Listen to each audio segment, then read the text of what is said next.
Ashama harka fuune ilmaan Oromoo bakka jirtanitti nageenyi koo sinaa ga'u sinin jecha ani nagaa kiyyan jira isinis akka nagaa qabdan abdiin rabbirraa qaba warri viidiyoo kiyya kana agartan share like subscribe naaf gochuu hin dagatina na jajjabeessan sinin jedha kan balleessee immoo koomentiin na sirreessan sinin jedha.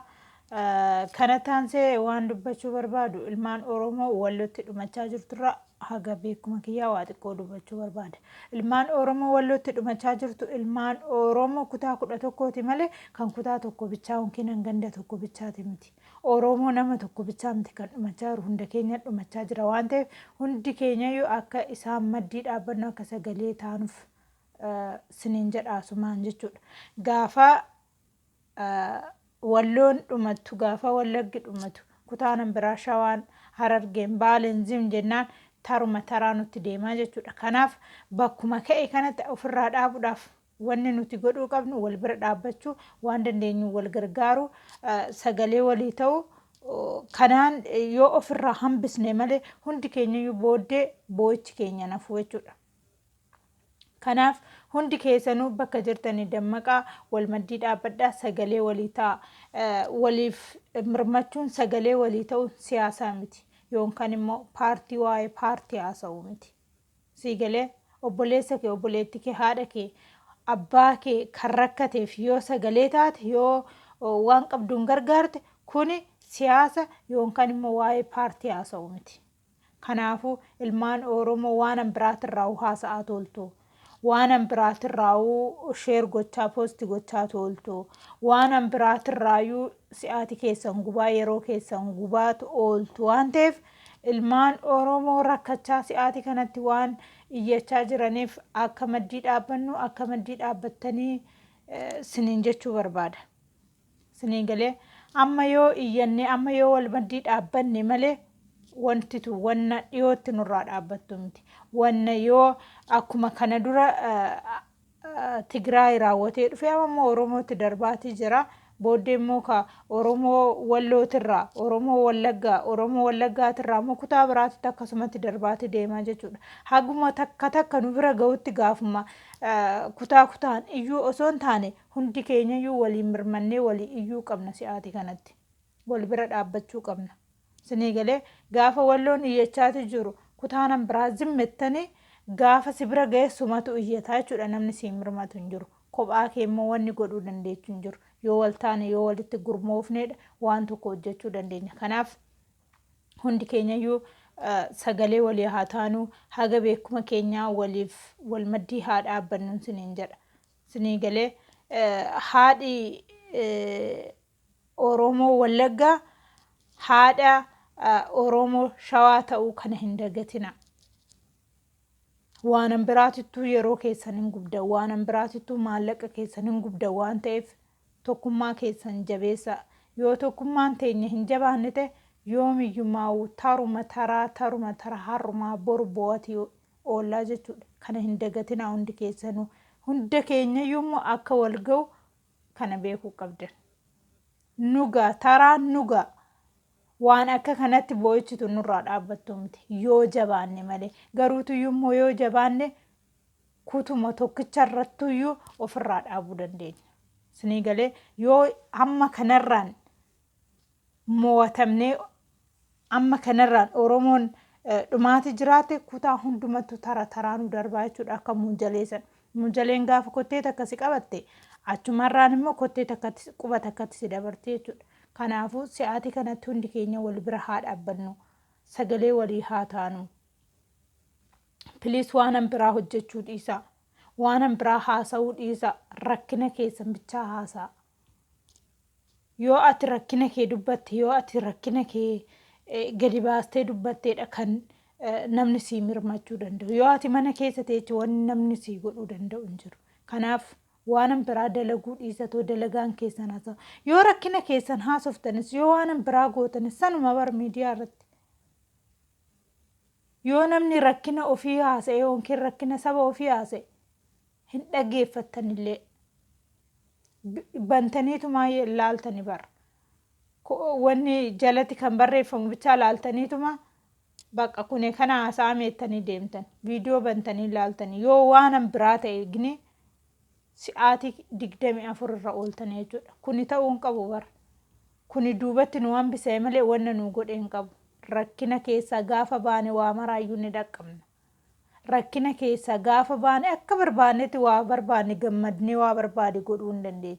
Garuutuyyuu amma gizee rakkachaa jirru, gizee boo'atii jirru, gizee mana hidhaa jirru kanatti eessan mana hidhaa keessaa baanu eessan ija banannu jenneeti hasaabuu qabna malee waan biraa dalaguun nurra hin jiru. Walirratti duuluun nurra hin jiru. Wal qoqqooduun nurra hin jiru. Tokkummaa keenya yoo jabeessine bakka hedduu ga'uu dandeenya. Kanaaf tokkummaa keessan jabeessaa. Dirqama obboleessi kee du'uu hin qabu. Dirqama haati kee du'uu hin qabdu. Bakkuma hundumattuu Oromoon dhumtu obboleessa kiyya jedhii qabadhu. Si haa madeessu. Si haa dhukkubsu. Hunda keessan jechuudha. Dhukkuba isinitti haa ta'u. Kanaaf yoo waan tokko itti yaadde garaa keessi dhukkubsa bara. Yoo kun obboleessa kiyyatti dhukkuba sitti ta'a bara. Kanaaf waan sana yoo itti yaadde qanumaan itti yaadde waa'een Oromoo kun si seenee garaa kee seenee si dhukkubsaa jechuudha. Yoo ati immoo waan sana dagatte ta'e isaa sitti dhaga'ama ree dagattee irraanfatte jechuudha. Kanaaf guyyaa guyyaarra yoo waan Oromoo assaabaa yaadatii oolte keessa keetti sitti dhaga'ama. Borullee iftaanillee waa'uma Oromoo haasa'ee si godha sammuun kee. Kanaaf waa'ee Oromoo hin gatina. Waa'ee Oromoo gattee jechuun mataa kee gattee jechuudha. Kan biyya jirru kan biyya namaa jirrullee biyya namaatti rakkina keessaa baane haa jennu mee fakkeenyaaf hojjetattee galta gazzabaa argatta. Akka fedhees ta'u garuutuyyuu gaafa akka kanatti jechuudha akka kanatti akka ijaan agartan kanatti haadhi keenya abbaan keenya obbolaan keenya ollaan keenya akka kanatti dararamu kana maal sitti fakkaate? Si raffisee si bulchaa?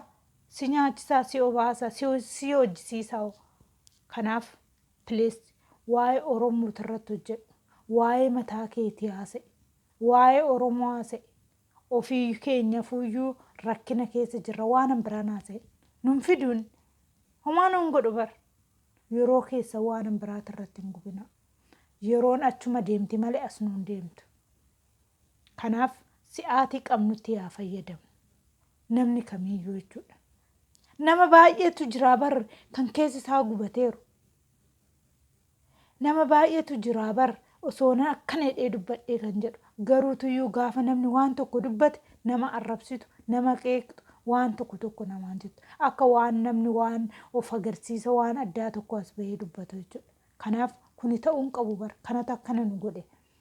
Nama waan tokko as baheetuma dubbachuu danda'u yookiin waan tokko qubee tokko dubbachuu danda'u nama san jajjabeessa. Hagasuma sana amilee argan hagasuma san wal jabeessinaa jechuudha.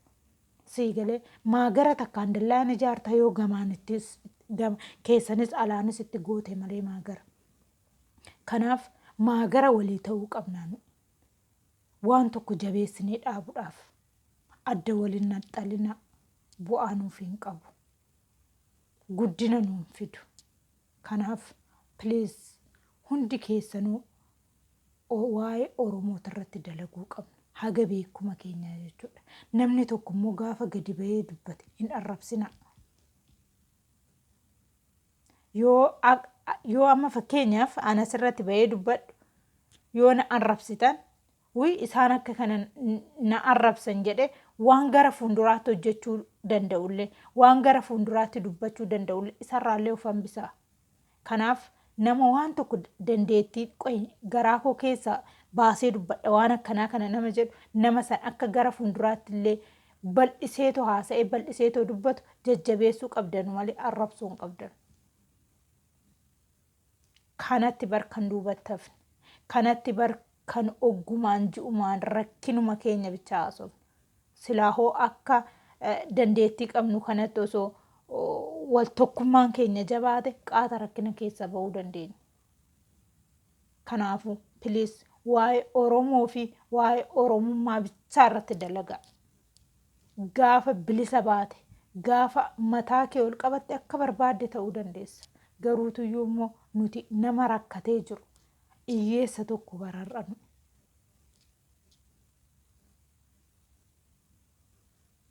Hiyyummaa kana keessa akka baanutti waa'ee keenya irratti dalaguu qabna malee waa'ee biraa hojjechuu gonkuman jiru. Keenyayyuu nuun dhumne bara. Raadduun kan ofiin beektu kan gandaan raaddeedha. Waan biraa hojjechuuf si'aatiin nuun ga'u bara.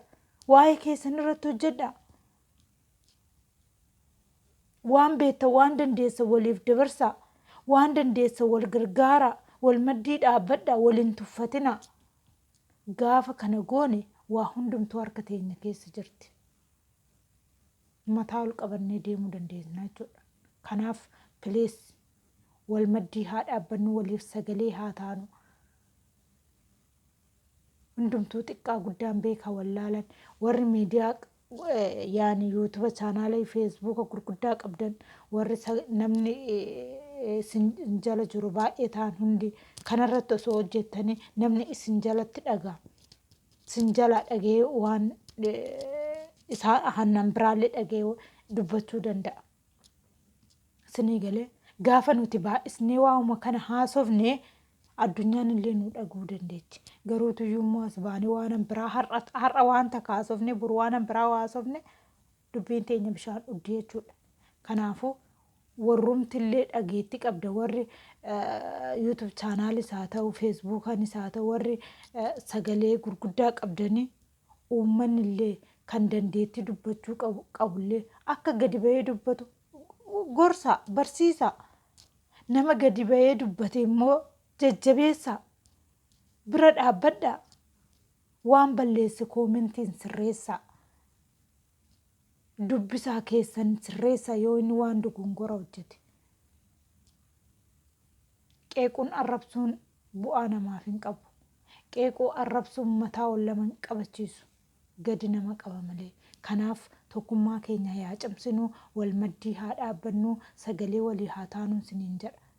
Please irra deddeebi'ee waan isin kadhadhu ilmaan Oromoo nuti dhalaa dhalcha kan duriitirra kan ammaa nutti cimaatee jira. Isinitti haa dhaga'amu. Dhiisa waan hin taane hin dalaginaa. Dhiisa waliin qeeqinaa. Si'aati keenya waan Oromootirratti haa gubnu. Yeroo keenya waan Oromootirratti haa gubnu. Hundi keessanuu. Namni Oromoo ta'e namni Oromummaan isaatti dhaga'ame jechuudha. Isinii galee osoo amantaa waliin qoodin odoo kutaa waliin qoodin odoo gandaa waliin qoodin Oromummaa bichaadha wal maddii haa dhaabbannu. Wal maddii haa dhaabbannu isiniin jedha. Naaf galatoomaa. Haga guyyaa biraa walitti deebinutti immoo nagaatti naa turaan isiniin jedha. Viidiyoo kee subscribe, share, like naa gochuun dagatinaan isiniin jedha. Nagaatti bye bye.